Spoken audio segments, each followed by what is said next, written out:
to say something really quick, and I'm gonna Yes. try not to give out my identity. We were all there when Okay. all this happened. I just left from HPD.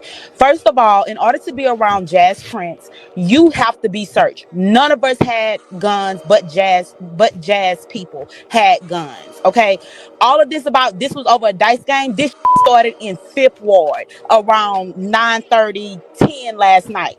So Oh. this had nothing to do with no damn dice game, with no money situation or anything like that. And the only reason why I'm not going to great details because I live in Houston and the Prince family know me.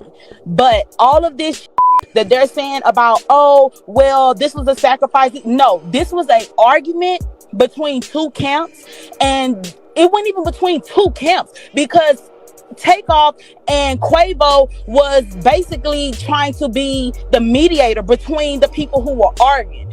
Oh. And so everybody's saying, oh, well, this is Quavo's fault. Quavo had nothing to do with the y'all talking about, bro. Y'all was not there when this happened. It had nothing to do with that.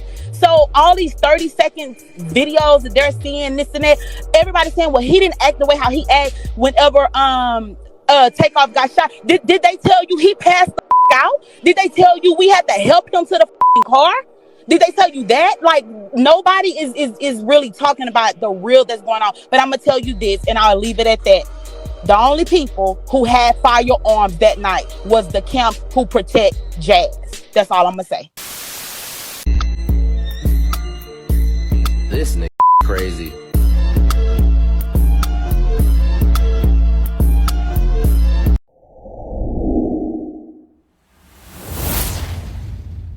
Alright, so you guys heard what she had to say about the situation. She gave her account on what allegedly took place. Now I have a couple of questions about her statement. First and foremost, she said she didn't want to reveal her identity due to the fact that J Prince and Jas Prince, which is J Prince's son, for those of you who don't know, like, they know who she is, right? Now, what's funny to me about that statement is the fact that she's saying that she wants to cover up her identity, but it sounds to me like she's using her real voice, right?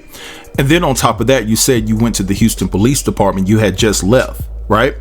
But J Prince and them know you. So whoever you were talking to, you're using your real voice as if you're not fearful of any type of repercussions coming your way because, you know, in all actuality, it sounds like you're on the verge of snitching. Then on top of that, she alluded to the fact, and she said that the only people that had guns in the establishment were people that were from Jas Prince's camp. So basically you did snitch. So let me take my initial statement back saying that you was on the verge of snitching. Nah, you put it out there, right? And rightfully so, because Takeoff deserves justice. But with the combination of this lady talking about the situation in her real voice, right? And I know I never met this woman before a day in my life, but at the end of the day, her voice was not altered, right? You know, when you're talking to someone, or if you want to play a recording back and you want to disguise your voice, there's certain buttons and things of that nature to make that happen.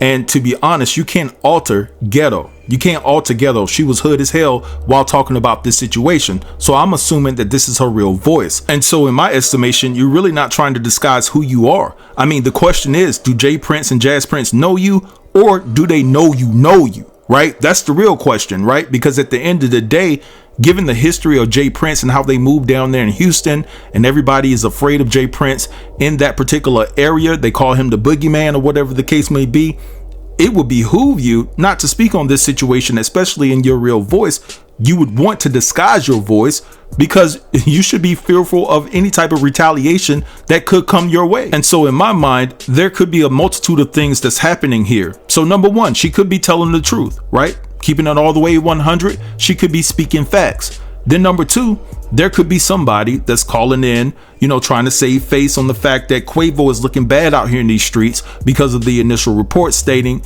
that Takeoff, you know, this situation wouldn't took place if Quavo would have just shut his mouth.